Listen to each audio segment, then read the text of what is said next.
2000多万人次看过的鱼缸养500只小闸蟹系列，今天是第80天。由于我们要开启新系列小闸蟹系列，今天正式翻缸，给他们换个新家啊。主要是这么大的缸就养着十几只、几十只小闸蟹啊，我也不确定，感觉没有意思。所以我们今天的任务就是把这个缸清理出来，然后解答一下大家的疑惑：我们这个缸养了2个多月，到底还剩多少只小闸蟹呢？弹幕猜一猜，咱们到后面看看你说的准不准。缸里的小闸蟹，像这种小个头的，我以为都不多了，但是我今天看了看，还真不少。给他们准备了一个周转箱，先临时放在里面。给他们准备的新家呢，水还没养好，但我等不及翻缸了。这2个用格子板围起来的水草是我从草缸里捡出来，放到里面给这些小闸蟹用来脱壳用的。这小闸蟹也都确实比较喜欢水草，喜欢围着水草周围脱壳、躲避、吃食，都喜欢在这里面藏着。当时开这个缸我花了将近半天的时间，我今天拆这个缸，我看看能不能再花半天。结果我在土里还发现了咱们许久不见的鳖大，你看它都长多大了，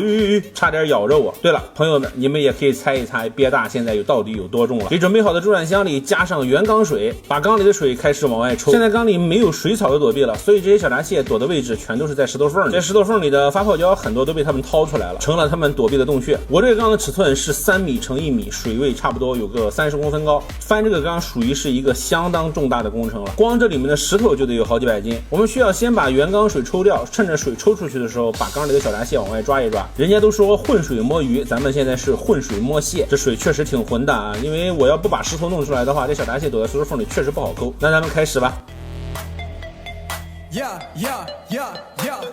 Em đêm nay ngon và căng cực, ăn một xăng chành cùng đi ăn mực, áo bao căng tròn là vùng ngang ngực, làm anh thấy mẹ phải ôn nó tăng lực, giờ biết làm gì hay cũng nóng rồi, rượu cũng đã uống cũng đã nhắm môi, ký túc xá quên cũng đóng rồi, anh tự nhiên là đau bụng lắm rồi, anh có nhà nghỉ thì ta vào, mấy phút em biết sao nào, đi vệ sinh thôi sẽ không kỳ đâu, anh thề anh không làm gì đâu, anh cứ có gì anh chỉ ôm thôi, hay là cùng lắm ta dừng ở hôn môi, anh ở 10 phút là ta nhanh về, anh không làm gì đâu anh thề. Anh không làm gì đâu anh thề, anh không làm gì đâu anh thề, anh không làm gì đâu anh thề, anh không làm gì đâu anh thề.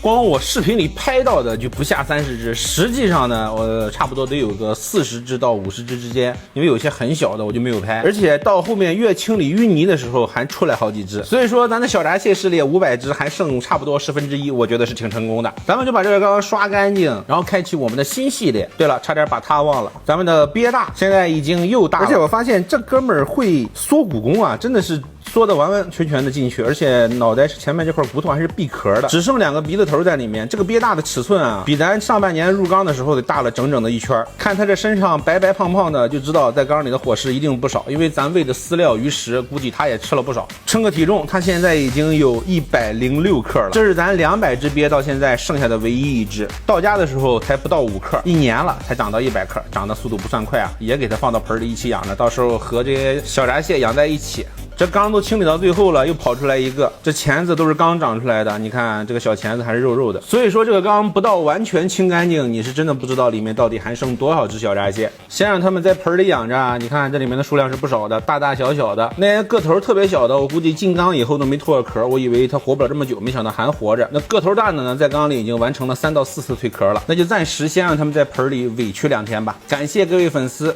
算上第1季的话，差不多快100天了，咱们下个系列见。